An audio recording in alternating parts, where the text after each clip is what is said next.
1 en Canarias. Última hora en Mediodía COPE. Antonio Herraiz. Estar informado.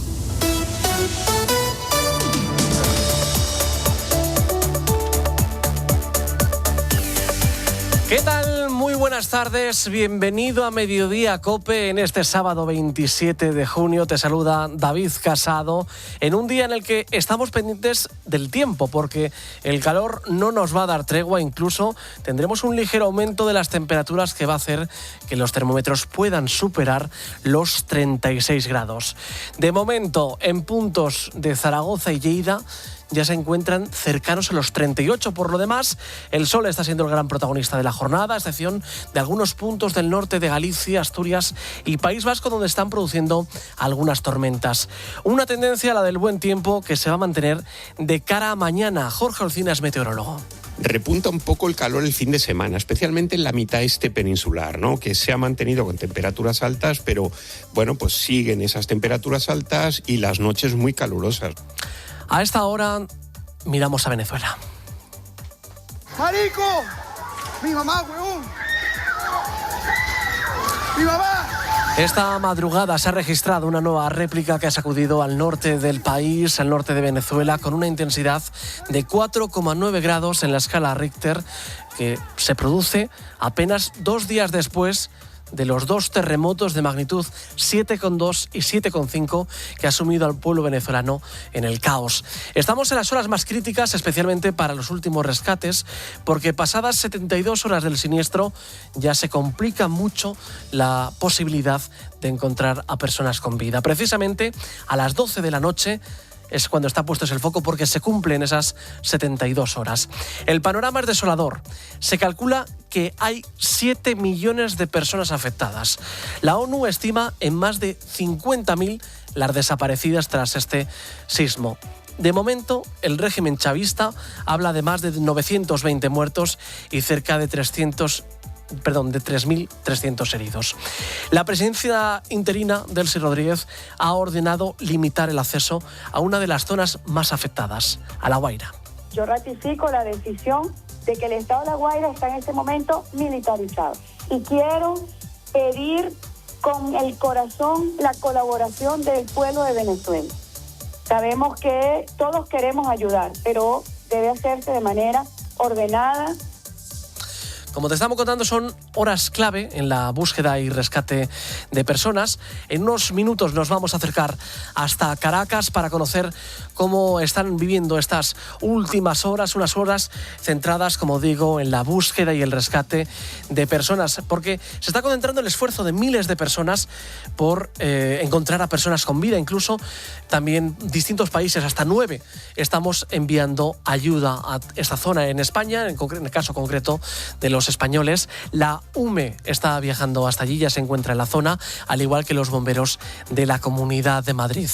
En cuanto a las previsiones de réplica de mayor intensidad, Antonio Arechavala, experto en terremotos, nos ha explicado aquí en COPE que esa zona es propensa a la actividad sísmica. Prever en cuanto a decir mañana va a haber un terremoto tal magnitud en tal sitio, tal, eso no se puede hacer, ¿no? Lo que sí sabemos es que si ha habido una zona que es propensa a terremotos, como es el caso del norte de Venezuela, donde tenemos unas fallas muy bien conocidas, un juego de fallas de San Sebastián y el Boconó, pues sabemos que en algún momento pues van a explotar. Estaremos, como digo, muy pendientes de la última hora en Venezuela. Aquí en España muchas personas están aportando su granita de arena. Por ejemplo, Cáritas ha activado una campaña de emergencia para ayudar a las víctimas del terremoto. Pero aparte de esta ola de solidaridad aquí en nuestro país, la mirada la tenemos puesta en el Comité Federal del PSOE, que se celebra desde las 10:30 de la mañana en Ferraz. El Comité Federal del PSOE es el máximo organismo, para que te hagas una idea, de los socialistas, cuya función es fijar el programa político y la línea oficial de los socialistas. Desde hacía un año no se celebraba esta cita, que llega en un momento crítico para Pedro Sánchez. Desde el pasado 22 de junio ya conocemos la sentencia del Tribunal Supremo, que condenó por unanimidad al exministro de Transportes, José Luis Ábalos, a 24 años. Un Ábalos que fue uno de los más cercanos colaboradores de Sánchez. Pero como ha dicho hoy la exministra Pilar Alegría son solo algunos. Una labor que desde luego nunca se puede ver opacada, porque algunos en algún momento se han servido de las siglas de este partido, del poder que les daba sus responsabilidades, para lucrarse propiamente con actitudes absolutamente bochornosas y reprobables. A esta ecuación recomiendo sacar una libreta porque va para largo. Hay que sumar a las investigaciones a su mujer, a la mujer del presidente, a Begoña Gómez. Nuevos correos intervenidos por la UCO, de la Guardia Civil, apuntan a la tesis de los investigadores sobre la existencia de irregularidades en los procesos de adjudicación a las empresas de Juan Carlos Barrabés por la empresa pública Red.es. Mientras, el cerco judicial sobre la esposa de Pedro Sánchez sigue estrechándose en las investigaciones sobre el expresidente socialista y el gran valedor de Sánchez, de José Luis Rodríguez Zapatero, porque continúan en el llamado caso Plus Ultra, en el que se investiga una supuesta trama de tráfico de influencias relacionada con el rescate público de la aerolínea Plus Ultra. Y como si fuéramos un casino, seguimos para bingo, porque también está la trama de Ley 10, en la que, recordemos, se investiga si existió una red destinada a obtener información comprometedora o a desacreditar investigaciones judiciales y policiales que afectaban al entorno del gobierno o al PSOE. Como dice Sánchez, son solo bulos. Primero el bulo en forma de titular, después la denuncia y por último el daño.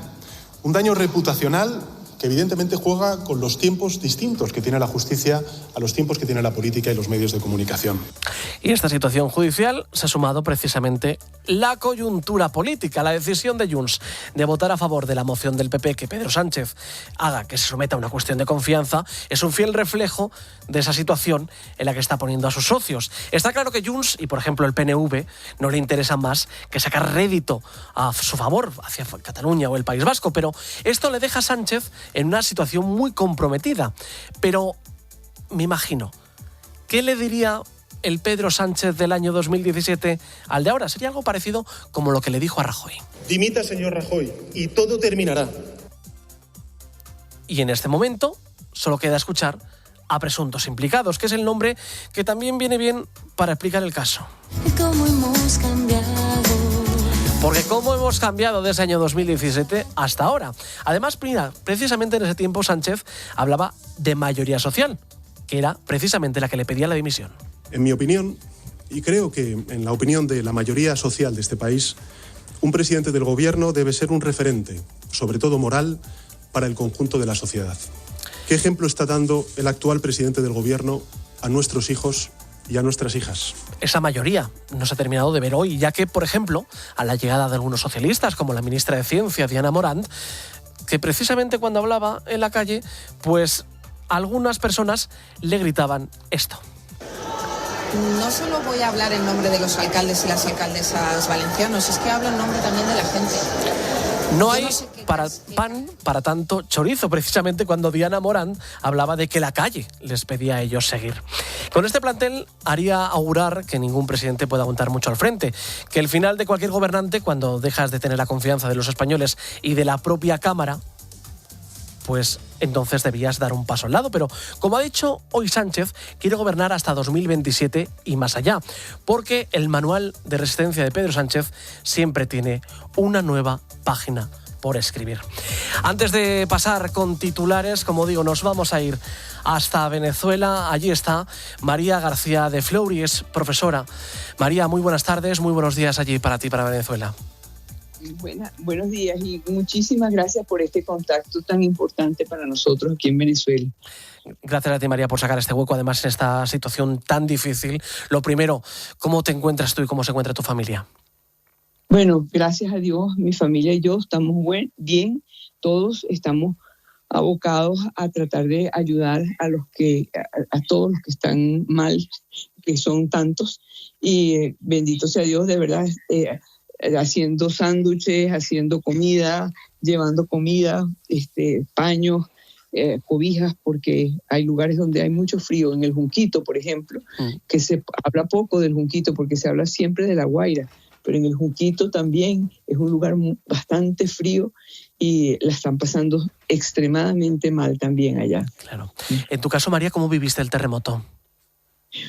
Bueno, yo estaba en mi casa, trabajando y porque trabajo aquí a distancia y se me empezó a mover todo de una forma absolutamente increíble. Bueno, y salí corriendo a la calle y ahí me encontré con los vecinos que habían salido también y empezamos a ver los daños que podían haber hecho. Pero gracias a Dios yo vivo en una casa y no en un edificio. Los edificios son los que más han sufrido. Madre mía, yo creo que no nos llegamos a imaginar cómo se vive una situación parecida a esta, con, ya te digo, 2 terremotos de 7,2 y 7,5 grados en la escala Richter. Ahora mismo, María, ¿qué ambiente se respira en las calles de Venezuela?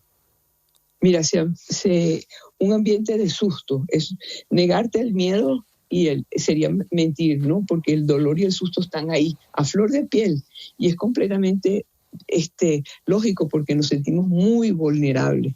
Pero sabes una cosa, que la verdadera historia no termina ahí con el temblor, porque empieza ahora cuando estamos rescatando a nuestra gente, cuando nuestros muchachos, los jóvenes, los propios vecinos, con las manos sin guantes y sin nada, tratando de sacar los escombros y sacando a la gente. Eso ha sido algo increíble, que va más allá.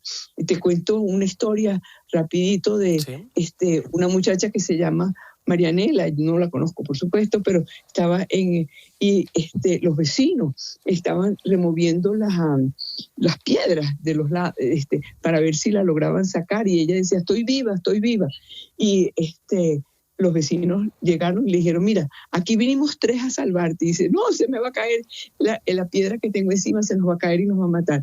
Y uno de los vecinos metió la cabeza y le dijo, si te caes tú, si me caigo yo también. Y yo tengo hijos y esposa que me están esperando. Así que ármate de valor, pídele a Dios y vamos a salir de aquí. Y salieron. Pero dice María que los héroes aparecen cuando más se les necesita. Así que, y eso va para todos los venezolanos en estos momentos tan difíciles y en esta ola de solidaridad que tanto Venezuela como distintos países están teniendo con todos vosotros. Y lo que os deseo, María, es que sigan las labores de búsqueda y sobre todo que no se eleve mucho el número de muertos.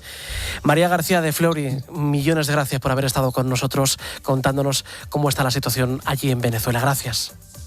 Muchas gracias a ustedes por contactarme y siempre a la orden. Y a esta hora, las 2:12, las 11, la 1:12 en Canarias, tenemos más noticias que te cuento ahora con la ayuda de Íñigo Jodra. Escuchas Mediodía COPE. Llegan ya las primeras reacciones a las palabras de Pedro Sánchez en el Comité Federal del PSOE y el primero en mover ficha ha sido el líder del Partido Popular, Alberto Núñez Feijóo, que ha querido dejar claro que su objetivo sigue siendo llegar a la Moncloa. No os oculto, por si alguien le tiene alguna duda, que quiero ser el próximo presidente del gobierno. Por su parte, el líder de Vox, Santiago Abascal, denuncia lo que define como corrupción galopante por parte del Ejecutivo, que va, dice, desde la mujer al hermano, y alerta de que el gobierno no está acabado. Asegura que hoy en España hay un loco peligroso al volante. Fuera de nuestras fronteras, la atención internacional está puesta en Oriente Medio. Israel y el Líbano han alcanzado un acuerdo marco de paz. Después de varias jornadas de negociación en Washington y con Estados Unidos como mediador, lo anunciaba el secretario de Estado estadounidense Marco Rubio. Este primer paso a veces es el más difícil, pero es un paso importante y es el que hemos dado juntos y estamos muy agradecidos de que esto haya llegado a buen puerto. Ojalá tengamos muchas más conversaciones y logremos un progreso real para que las personas de ambos países puedan tener esperanza en su futuro, de paz, de prosperidad, un futuro de coexistencia mutua de una manera que beneficie a hombres, mujeres y niños. Netanyahu ha confirmado que el ejército israelí se retirará de 2 zonas del sur del Líbano para ser reemplazado por fuerzas libanesas. Contra este pacto no ha tardado en cargar Hezbollah. Acusan al gobierno libanés de hacer, dicen, un regalo al enemigo israelí. Todo esto mientras Estados Unidos vuelve a elevar la presión sobre Irán. Washington ha lanzado una nueva ofensiva contra objetivos iraníes como respuesta al ataque con drones contra un buque mercante en el estrecho de Hormuz. Ahora con Movistar conocemos las últimas noticias del Mundial y preocupa a esta hora la situación de 2 futbolistas de España. Miguel Martínez. Sí, Jeremy Pino se someterá a pruebas por una posible rotura de clavícula. El que también preocupa es Nico Williams, que salió cojeando del terreno de juego. También se someterá a pruebas. Tras el partido, Luis de la Fuente valoró la situación del futbolista canario en DAZN. Desgraciadamente puede ser una lesión de hombro, puede ser una lesión de clavícula y veremos a ver, mañana se le van a hacer unas pruebas, veremos a ver qué alcance tiene la lesión, pero bueno, el hombre está sufriendo mucho y la verdad que es tremendo el esfuerzo que ha hecho. Seguramente puede ser con la clavícula rota aguantar el final del partido. España y Cabo Verde se han clasificado para la siguiente ronda del Mundial y la fase de grupos llega a su fin. Te lo contamos en tiempo de juego. Panamá, Inglaterra, Croacia, Ghana, Colombia, Portugal, República Democrática del Congo, Uzbekistán, Argelia, Austria, del que aquí saldrá el rival de España, y Jordania, Argentina. Jorge Martín regresa a la pole en Assen. La última ocurrió en el Gran Premio de Australia en el 2024. A las 3 tendremos la carrera al sprint. Y Fórmula 1 ha terminado la tercera sesión de entrenamientos libres en el Gran Premio de Austria y a las 4 arrancará la clasificación. Da igual dónde estés, da igual cómo lo vivas. Cuando juega la selección, todos estamos en el mismo sitio, en la misma jugada, en el mismo latido. Y cuando todo eso fluye, Cuando todo eso llega. entonces sí, entonces somos uno. Somos un Movistar, la red oficial de nuestra selección. 2:15, hora menos en Canarias. Nos vamos unos segundos a publicidad y a la vuelta ponemos la mirada en el Congreso Federal del PSOE y tendremos protagonista aquí en Mediodía COPE. Mediodía COPE. Antonio Herraiz. Estar informado. ¿Queréis saber cuáles son los acentos más y menos atractivos? ¿Te lo vas a perder? El tercer acento más atractivo en España es el gallego, el andaluz, el segundo más atractivo. Y el primero es el canario. Acentos que nos gustan a los españoles fuera de España. El francés, el argentino. Alberto Herrera, cada mañana en Herrera en COPE. Junto a Carlos Herrera y Jorge Bustos. De lunes a viernes desde las 6. Ocasión Plus. Ojo porque parece que lo ha visto claro. Entra rápidamente a Ocasión Plus. Ahí está. Atención porque ve la oportunidad. Se abre paso, se acerca y coche seminuevo para casa con Ocasión Plus. Cuando se trata de coches seminuevos, yo voy a ganar. Yo voy a Ocasión Plus.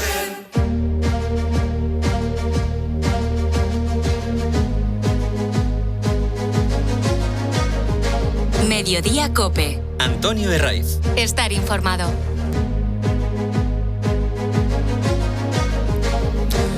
Como te estamos contando, la mirada de este sábado la tenemos puesta en la calle Ferraz de Madrid, que se ha convertido durante esta mañana y prácticamente durante todo el día en una suerte de alfombra roja del socialismo con motivo del Comité Federal del PSOE.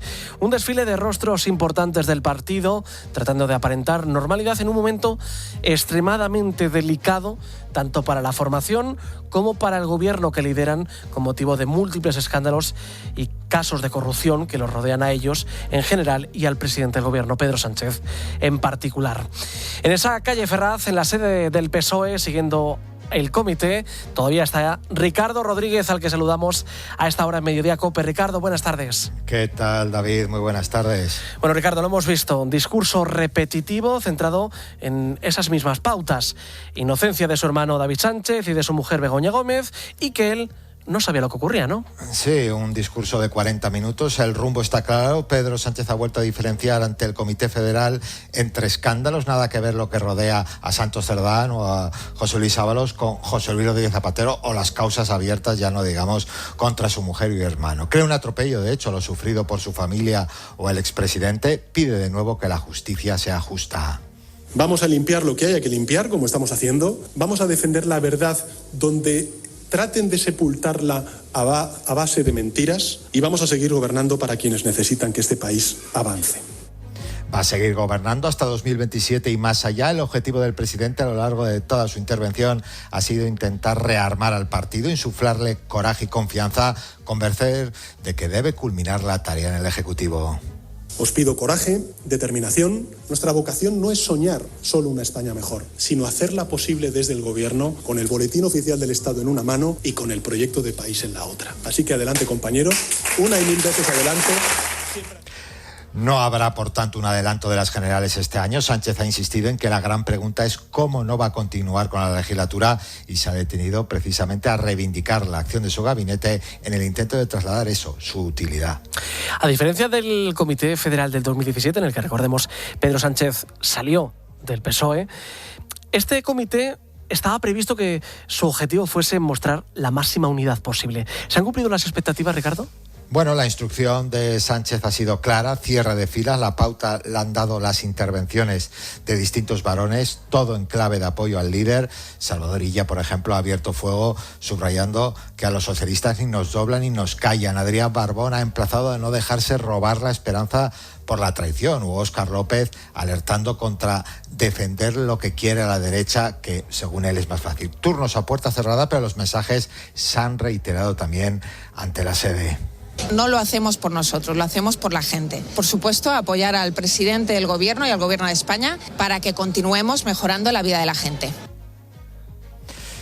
Bueno, era Diana Morant, pero otros han seguido en esa misma línea, han exhibido ese respaldo orgánico frente a quienes dudan del rumbo del partido. También María Jesús Montero acaba de sostener que nadie debería colaborar en una maniobra contra el PSOE.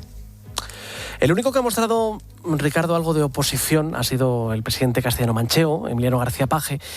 ¿Ha habido algún dirigente más que se haya mostrado crítico con el rumbo del PSOE?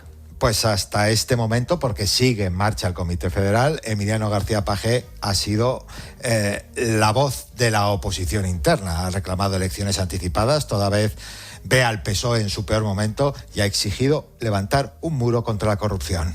El único muro que merece la pena es contra la corrupción. Ese es el único, porque para mí es el más grave, el peor momento de la historia reciente del Partido Socialista. En su discurso, por cierto, Sánchez parecía dirigirse directamente a él. Hay muchos que dicen, es que gobernar no es resistir. Estamos de acuerdo, pero tampoco es desistir, ni lamerse las heridas. Aquí estamos para pelear por lo que es justo. Y eso no se hace desde la oposición, se hace gobernando. El miedo, en cualquier caso, fuera de estos muros sigue calando en los huesos socialistas. Continúa la angustia por lo que seguirá ocurriendo o por lo que den de sí los múltiples frentes judiciales. Gracias, Ricardo. Seguiremos pendientes de todo lo que suceda en Ferraz. Allí ha estado, como te lo estamos contando, Ricardo Rodríguez, que nos ha traído la última hora de este Comité Federal del PSOE.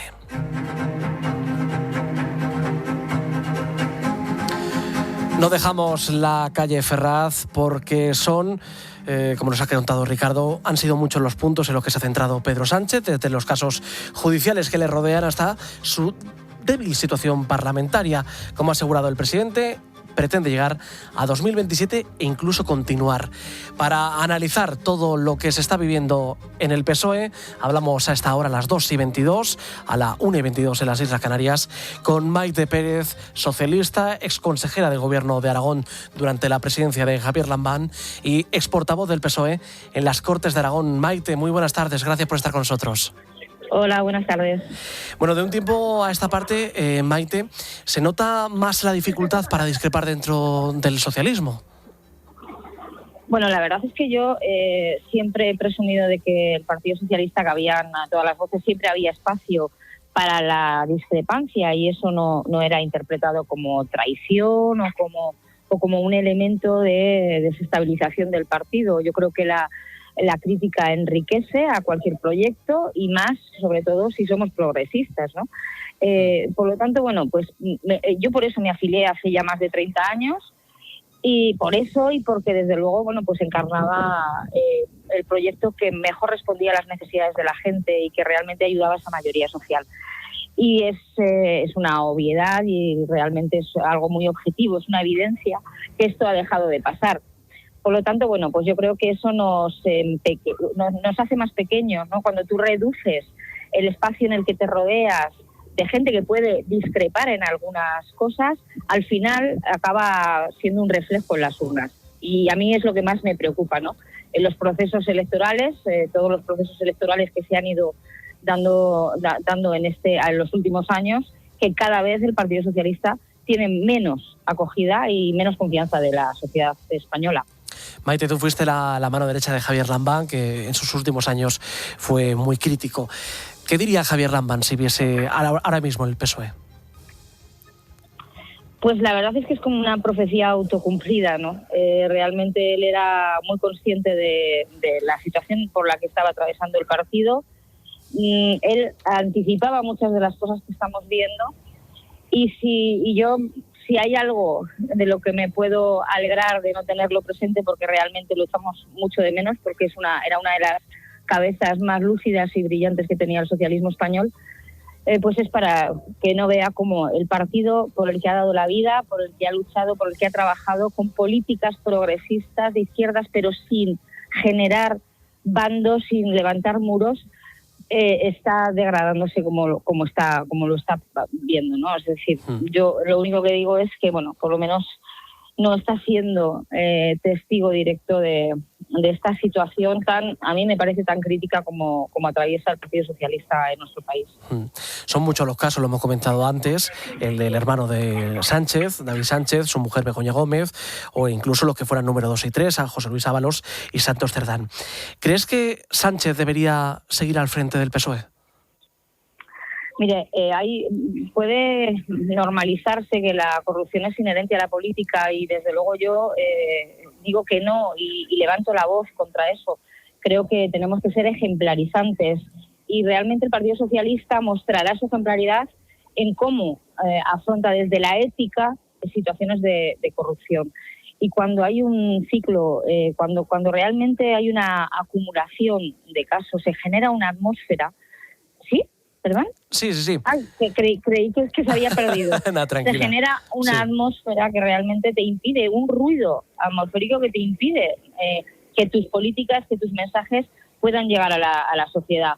Y a mí me preocupa mucho dos cosas en este momento en el Partido Socialista, que es, estamos de alguna manera amenazando el poder territorial que tenemos como partido, no solo el orgánico, porque nuestra fortaleza precisamente es tener una red en todo el territorio de concejales, de cargos que dan la cara por el Partido Socialista, pero sobre todo el poder territorial que nos permite llevar políticas progresistas, defender el estado del bienestar a los ciudadanos, que al final es la competencia que tienen las comunidades autónomas. Y vemos cómo en cada proceso electoral vamos perdiendo fuerza, vamos perdiendo diputados en los parlamentos autonómicos, que nos impide o que se hace difícil vernos como alternativa.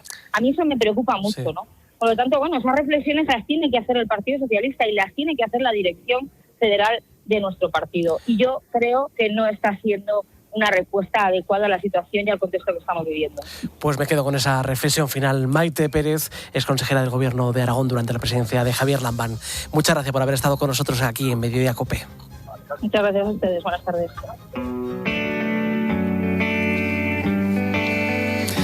Y como cada sábado a esta hora vamos a conocer el comentario que nos deja Mario Alcudia. ¿Qué tal, Mario? Buenas tardes. ¿Qué tal, David? Buenas tardes. Quiero detenerme esta semana en la audiencia que el Papa ha mantenido con medio centenar de escritores de todo el mundo. León XIV les ha recordado que necesitamos a quienes escriben, narran, imaginan, porque son ellos quienes pueden crear espacios de libertad y autenticidad, lugares donde el ser humano pueda reconocerse y confrontarse con sus propias preguntas. En un mundo cada vez más condicionado por los ruidos, los discursos polarizados y las prisas, la literatura, les decía, sigue siendo un territorio privilegiado para la profundidad.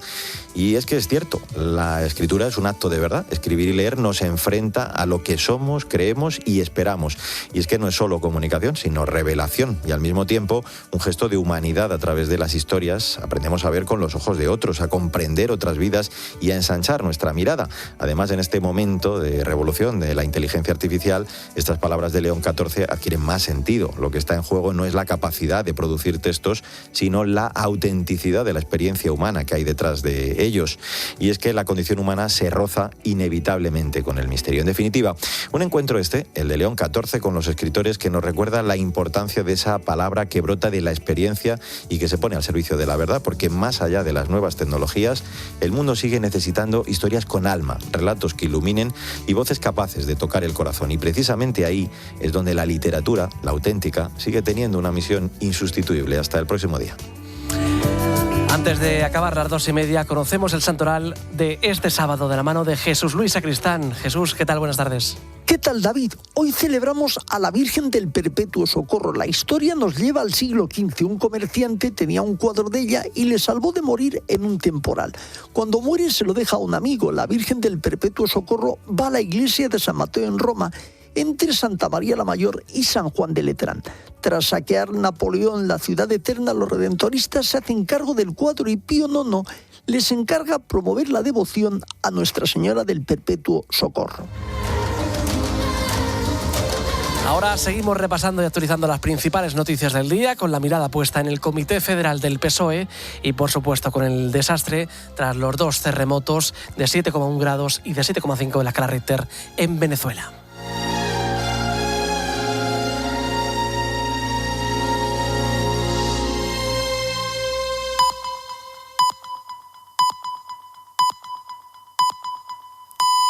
Las 2:30, la 1:30 en Canarias. Última hora en Mediodía COPE. Antonio Herraiz. Estar informado.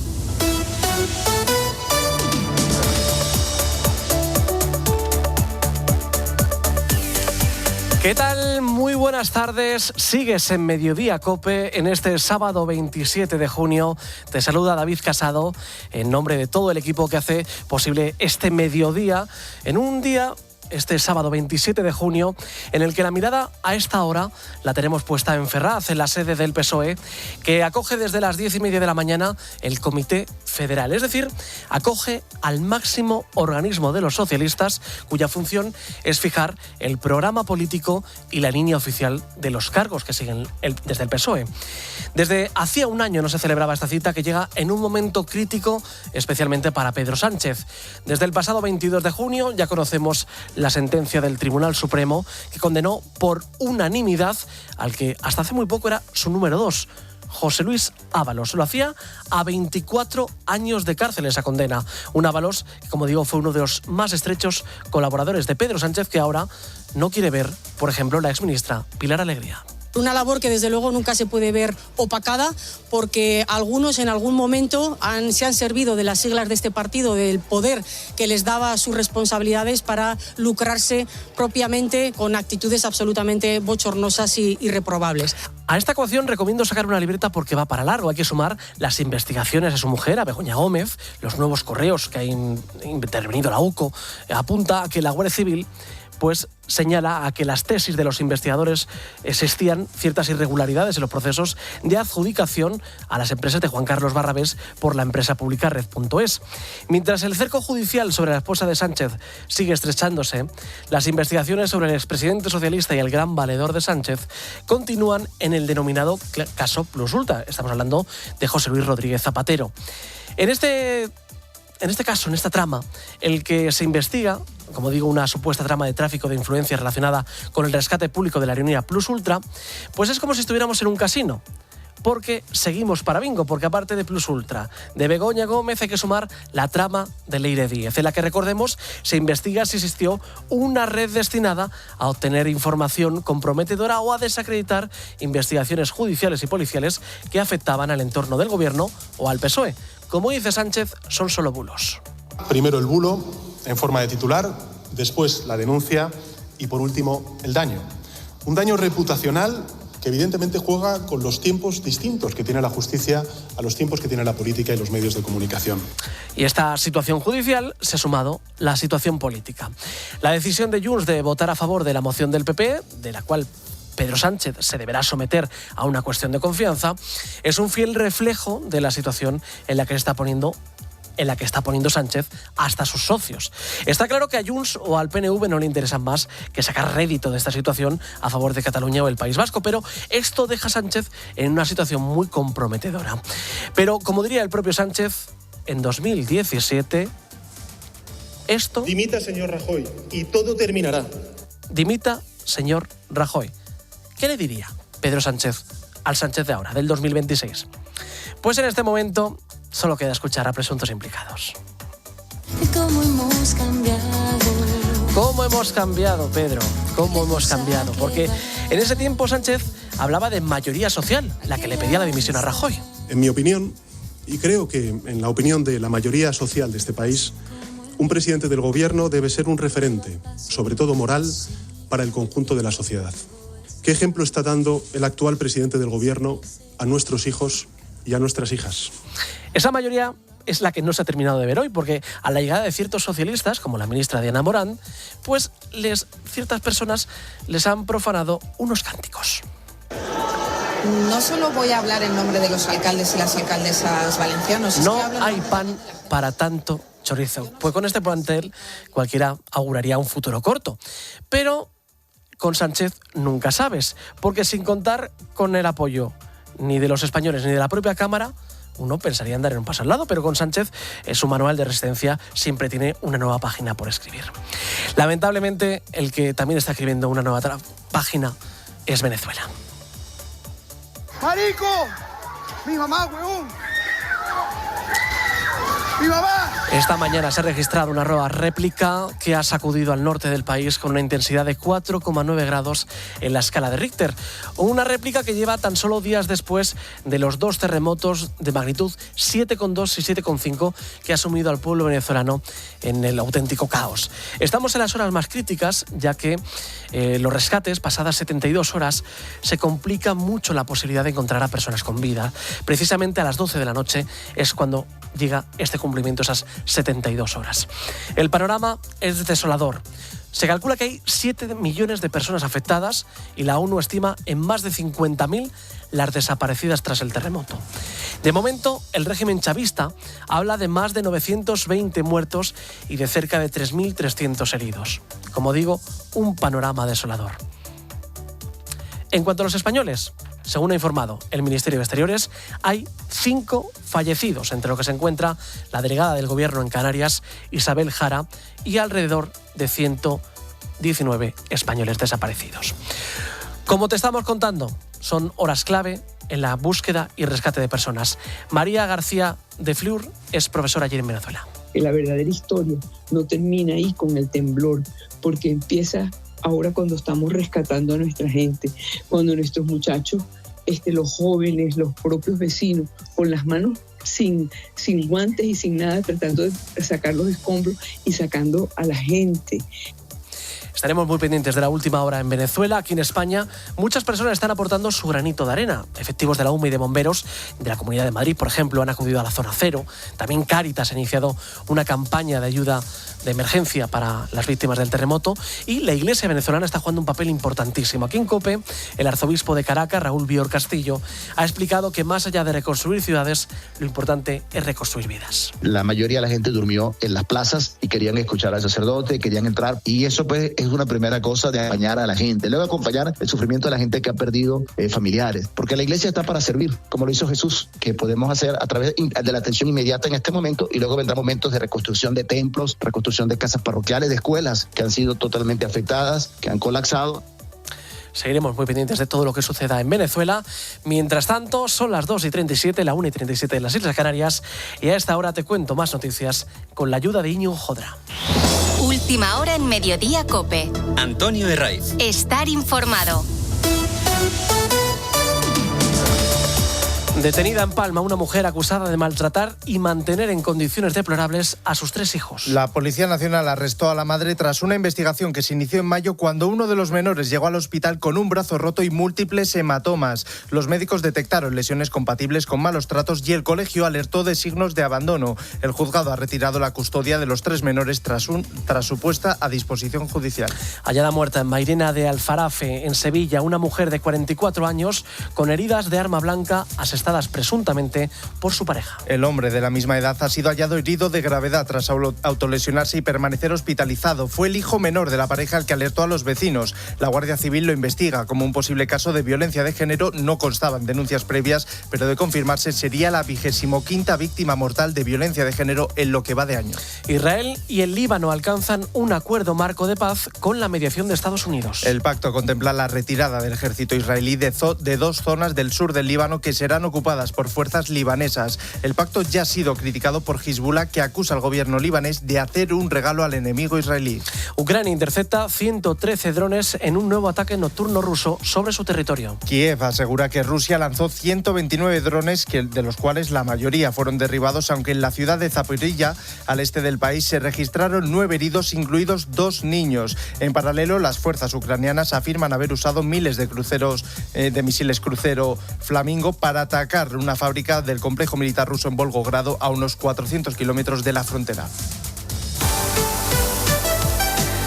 La selección española está de vuelta en el campamento base Miguel Martínez. Sí, la selección española ha regresado a Chattanooga para preparar la fase final del Mundial. 2 bajas son seguras para Luis de la Fuente tras el partido contra Uruguay. Jeremy Pino ha llegado con cabestrillo en su brazo izquierdo y Nico Williams seguía cojeando después del partido.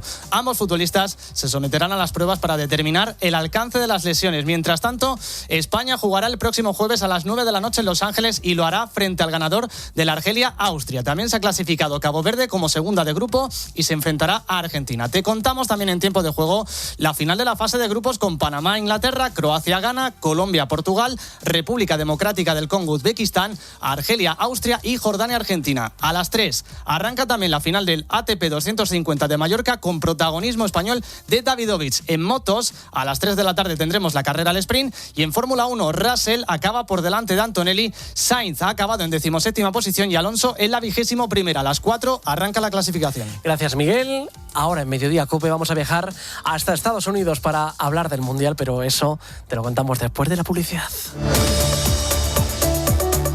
Mediodía COPE. Antonio Herraiz. Estar informado. ¿Te apasiona el deporte y la información deportiva? Pues ven a aprender y a entrenar en periodismo deportivo con los líderes. ¡Empezamos! Paco González, Manolo Lama, Juanma Castaño.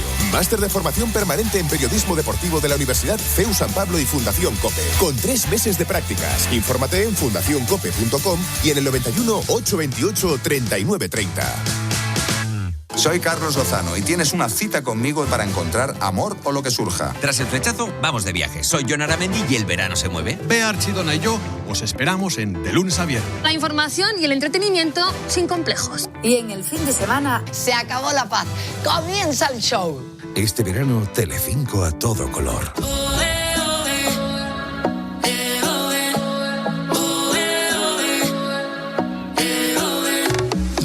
Mediodía COPE. Antonio Herraiz. Estar informado.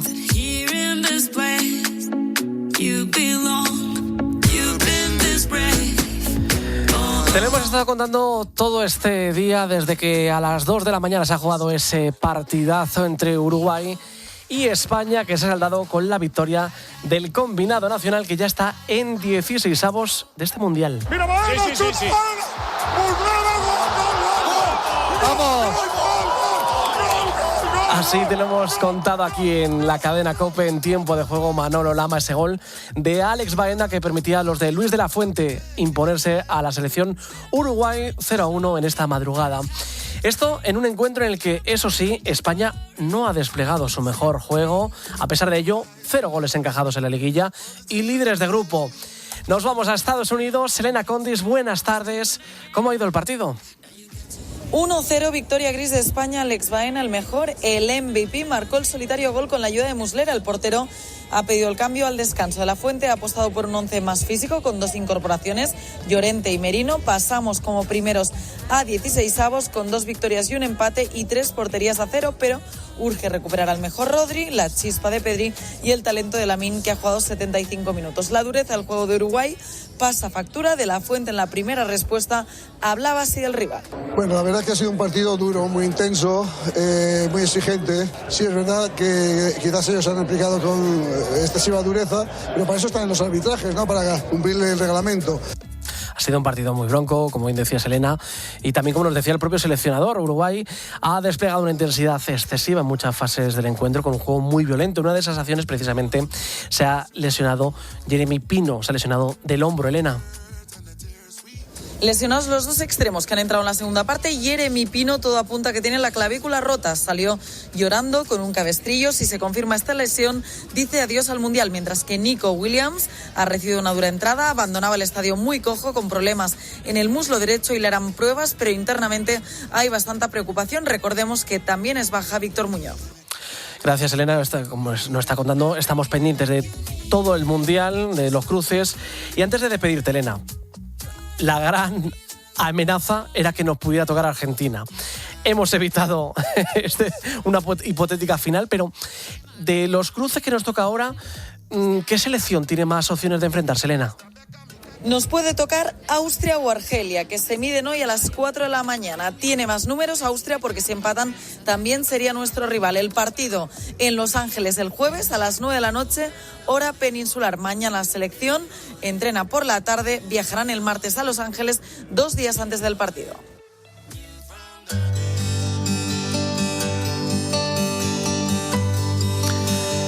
Son 2 semanas la que llevamos de Mundial, gracias Elena, te lo estamos contando aquí en COPE con todo el equipazo de deportes desplegado de esta casa en Estados Unidos, en México y en Canadá. La buena noticia del día, España se ha clasificado como primera de grupo y ya espera rival para 16avos. Eso sí, una de las cosas que nos estamos preguntando hoy en Mediodía COPE es ¿cuánto te va a costar ir a ver ese partido? Pues prepara la cartera porque van a ser de media unos 1.000 euros. No sé quién puede decir que está a precios populares. Paula Herrero, buenas tardes. Buenas tardes, David. El precio de las entradas para la mayoría de personas, para la mayoría de los españoles, es totalmente desorbitado. Pues mira, para que te hagas una idea, el precio medio de una entrada de un partido de fase de grupos es de $750. Pero a partir de ahí, a medida que pasan las eliminatorias, ese precio va en aumento. Claro. Un pase para la final te cuesta casi $5.000. Este alto coste pues no incentiva la afición española. Suelo ir a ver a todos los partidos de la selección, sobre todo cuando juegan Mundial. Empezamos con un grupo de amigos yendo a Rusia, luego seguimos con Qatar. Pero este año la verdad es que nos ha resultado imposible ir. Los vuelos eran carísimos, las entradas para ver los partidos pues, superaban algunas los 1.000 euros. Se nos ha hecho muy complicado poder seguir este año a la selección, así que tocará seguirla desde casa y en los bares. Normal. Bueno, pues al que acabamos de escuchar es a Ferran. Él es un habitual en los desplazamientos de la selección, como ya has escuchado, y estuvo en los 2 últimos mundiales, en Rusia y en Qatar. Pero a este pues no se ha permitido el poder ir por el dinero que cuestan las entradas. Claro, ¿quién se puede permitir esto? ¿Y por qué las entradas son tan altas? Pues mira, eso tiene una razón muy sencilla, porque la FIFA ha puesto en marcha una especie de inteligencia artificial que detecta cuánto estás dispuesto a pagar tú como cliente. Y claro, se aprovecha de esa necesidad de ir a verlo. Lo ha explicado aquí en COPE el experto en economía, Mar Vidal. La FIFA ha aplicado por primera vez en un mundial lo que se llama precio dinámico. La entrada ya no vale lo que pone en el papel, vale lo que un algoritmo calcula que tú estás dispuesto a pagar antes de que te rindas.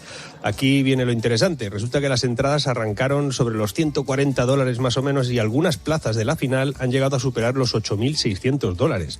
El mismo asiento, el mismo partido, precios distintos según la hora, la demanda y las ganas que detecte el sistema. Bueno, pues a pesar de ello, David, el presidente de la FIFA, Gianni Infantino, defiende el coste de las entradas. Dice, que es proporcional con la relevancia del acontecimiento. El precio promedio, inferior a $500, es nuevamente el más bajo entre los eventos deportivos estadounidenses. Cuando ponemos estas entradas a la venta, se revenden luego en el mercado, lo cual es totalmente legal aquí, a un precio mucho mayor. Y eso demuestra sin duda que los precios son los correctos. Porque a él no le toca pagarlo, porque claro, la cosa no queda aquí. Paula, la FIFA ha creado un sistema de reventa de esas entradas. Sí, mira, porque revender tu entrada es legal en Estados Unidos. Por lo tanto, pues lo que quiere la organización es, así se asegura, de controlar casi el 100% del flujo de esa venta y reventa. En octubre, la FIFA montó su propio mercado oficial de reventa. ¿Por qué? Pues porque durante décadas el dinero de la reventa se le escapaba hacia los revendedores de la calle y ahora ya no. Ahora cada vez que un aficionado revende su entrada, la FIFA se lleva una comisión, ojito, del 26%. Cobran al venderte la entrada y vuelven a cobrarte si tú la revendes a otro. Una pasada, David. Y bueno, pues eso hace al final que ese precio todavía suba más, exponencialmente pues hablando, claro. Qué locura. Pues eres aficionado de la selección española o de alguna otra, te vas a tener que rascar el bolsillo y ya no me quiero imaginar para la final del 19 de julio. Gracias, Paula. Gracias a ti, David. Y hasta ahora seguimos repasando más noticias. La mirada la ponemos concretamente en Huesca, donde estábamos pendientes del incendio de Tamarite de Litera. Afortunadamente se ha dado por estabilizado tras quemar 2.500 hectáreas y obligar a desalojar a los vecinos de 3 municipios. Nos vamos hasta allí. Enrique Pérez, última hora, buenas tardes. ¿Qué tal? Muy buenas tardes. La bajada de las temperaturas esta noche ha permitido estabilizar el fuego y rebajar el nivel de alerta del 2 al 1, con lo que la Unidad Militar de Emergencias, la UME, ha comenzado ya a retirarse de la zona. Entre tanto, siguen los trabajos de refresco de todo el terreno afectado por el fuego, tanto con medios aéreos como por tierra, con 6 brigadas forestales muy atentos en las próximas horas a los cambios de viento o a las posibles tormentas que puedan producirse. El consejero de Interior es Roberto Bermúdez de Castro. Tal y como está o como viene el verano, con este calor, esta falta de humedad, esta falta de lluvias, pues este es el primer incendio. Esperemos que nos encantaría que fuera el último, no lo va a ser, y por tanto lo que pedimos a todos los ciudadanos es muchísima prudencia, muchísimo cuidado, y que por tanto pedimos la máxima prudencia. Recordamos que todo apunta a que el origen de este incendio pudo ser una chispa que saltó de una máquina agrícola. Desde la 1 de la tarde, los vecinos de las 3 localidades que fueron desalojadas por precaución el pasado jueves, Azanui, Alins y Calasanz, ya han podido regresar a sus casas.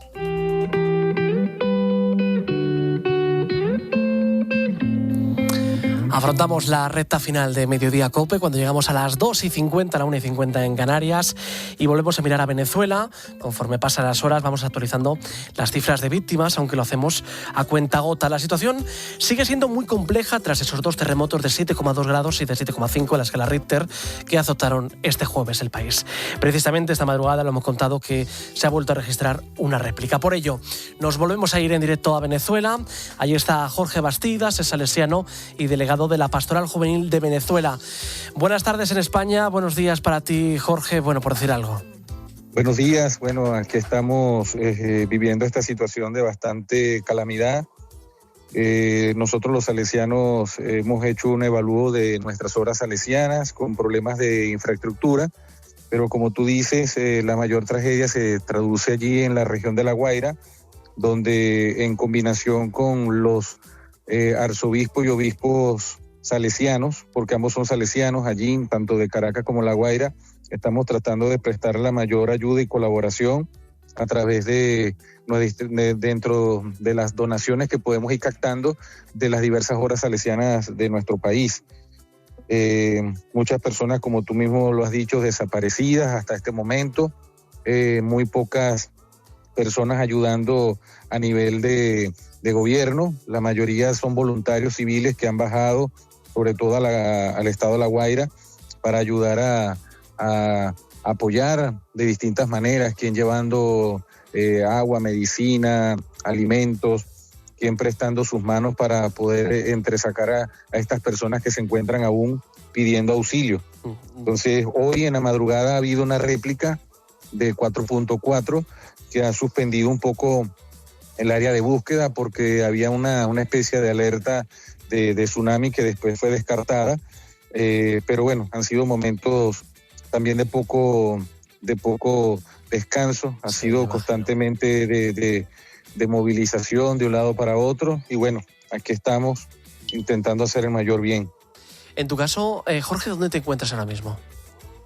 Ahora, en este momento, he subido de aquí a Caracas, estaba en La Guaira, acompañando allí a un grupo de voluntarios para poder ayudar allí en todo lo que tiene que ver con hidratación, alimentación.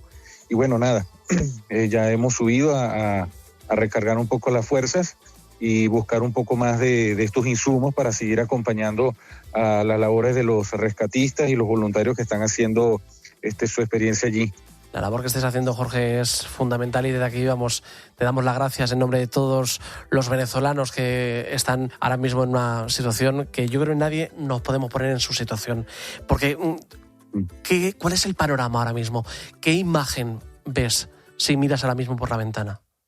Mira, cuando uno mira ahora en este momento ve mucha situación de tristeza en el país, mucha impotencia porque pareciera que en algunos momentos nos quedamos sin poder hacer nada por muchas situaciones también que están afectando a nuestro país.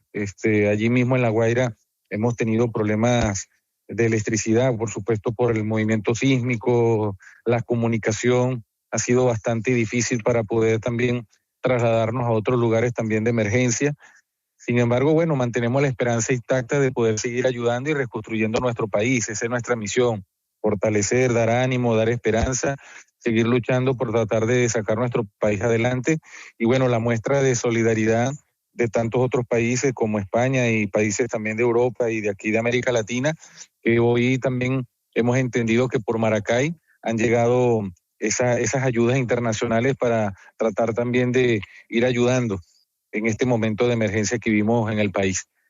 Son momentos difíciles porque tampoco sabemos si van a haber otras réplicas de la misma magnitud como la de hoy en la madrugada, pero bueno, aquí estamos tratando de colaborar y ayudar. Nuestras horas salesianas en Caracas, las que menos sufrieron, están abiertas, atendiendo a las personas que viven en los edificios para refugiarlas, atenderlas y bueno, prestarles los servicios que podamos.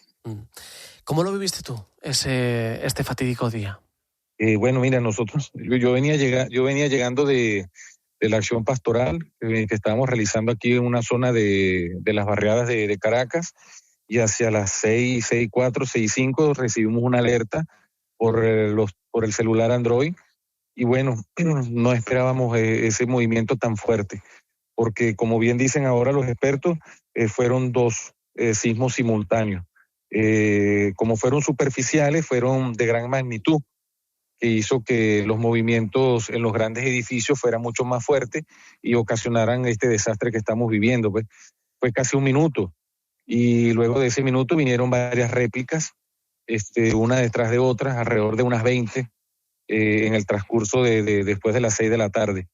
Entonces, claro, la alarma las alarmas estaban encendidas, la gente no dormía, la gente bajó de todos los edificios.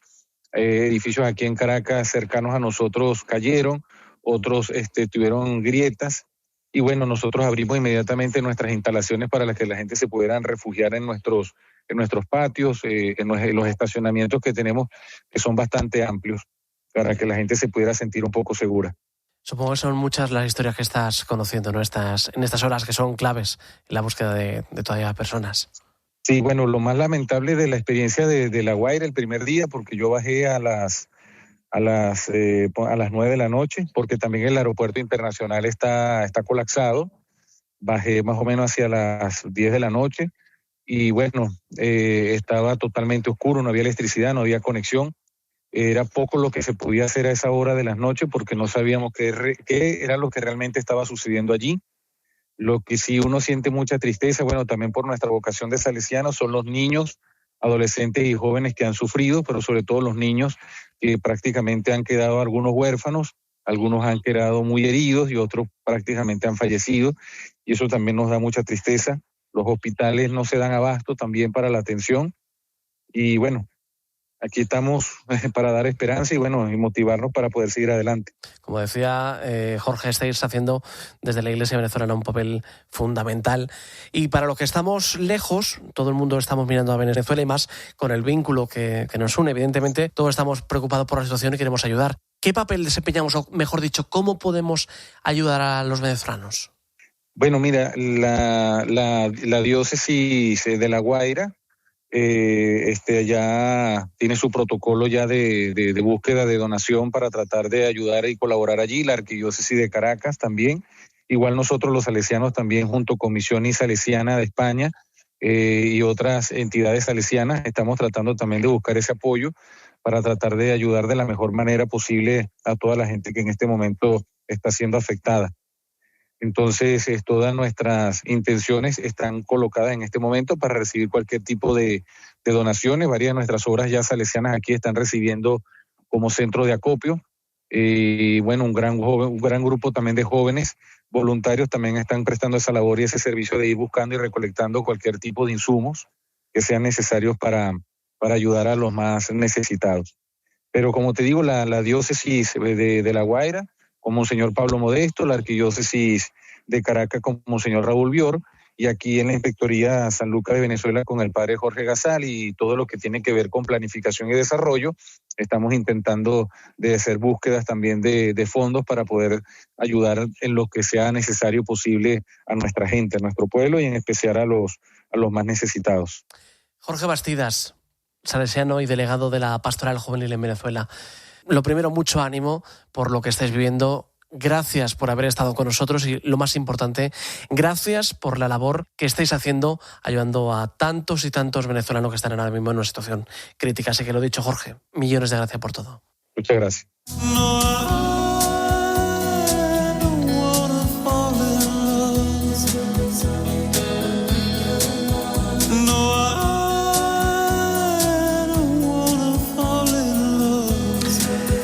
Y nos despedimos.